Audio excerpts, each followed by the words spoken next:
విచారము కొట్టివేసి నేను వారికి ఆనందం కలుగజేసేతును.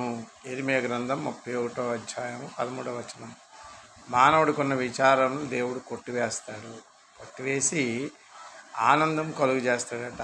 మానవుడికి విచారం వల్లే దుఃఖం కలుగుతుంది. మానవుడికి విచారం వల్ల మనోవ్యాధి కలుగుతుంది. మానవుడికి విచారం వల్ల శరీరం కృంగిపోతుంది. మానవుడికి విచారం వల్ల వాడి ఆనందము శరీరం నుంచి ఆనందం సంతోషం పోతూ ఉంది. కాబట్టి ఇలాంటి విచారణ దేవుడు కొట్టివేస్తాడు. కొట్టివేసి ఆనందం కలుగజేస్తానని వాగ్దానం చేస్తాడు ఇర్మీయా గ్రంథం 31వ అధ్యాయం 13వ వచనంలో.